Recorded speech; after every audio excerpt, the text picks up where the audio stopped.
இந்த 2 வாழைக்காய் வச்சு நம்ம இன்றைக்கி குழம்பு பண்ணலாம் வாங்க.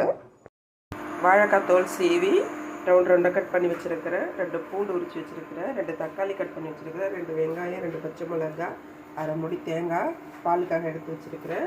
இதமான அளவுக்கு புளி ஊற வச்சுருக்கேன். இப்போ நம்ம குழம்பு செஞ்சிடலாம் வாங்க. காஞ்சி போச்சு, நம்ம கடுகு போட்டுடலாம்.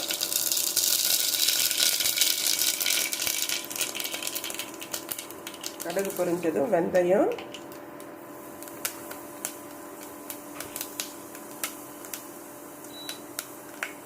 கருவேப்பிலை,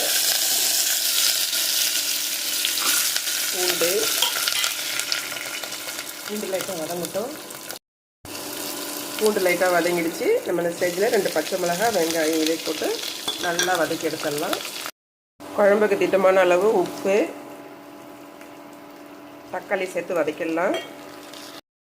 வெங்காயம் தக்காளி வதங்கிறதுக்குள்ளார பக்கத்தில் நம்ம சட்டியை காய வச்சு கொஞ்சமாக எண்ணெயை விட்டு வாழைக்காய் கட் பண்ணி வச்சுருக்கிற வாழைக்காவை கொஞ்சம் வேக வச்சு எண்ணெயில் வேக வச்சு எடுத்துடலாம்.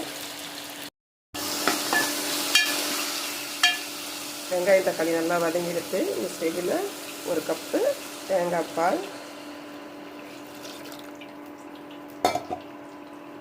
3 ஸ்பூன் குழம்புத்தூள், கரைச்சி வச்சுருக்கிற புளி எல்லாத்தையும் போட்டு நம்ம நல்லா கொதிக்க வச்சு எடுத்துக்கலாம்.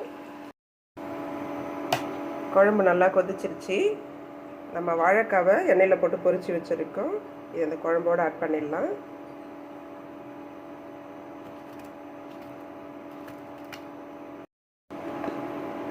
குழம்புல சேர்த்துட்டு ஃபுல் சிம் வச்சுட்டு ஒரு 1/4 மணி நேரம் வச்சுடுங்க.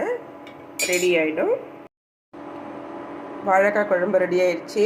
இப்போ நல்லா குழம்பெல்லாம் கொதிச்சு முடிஞ்சாச்சு. நம்ம மல்லித்தழையை தூவி விட்டு சாப்பிட்லாம்.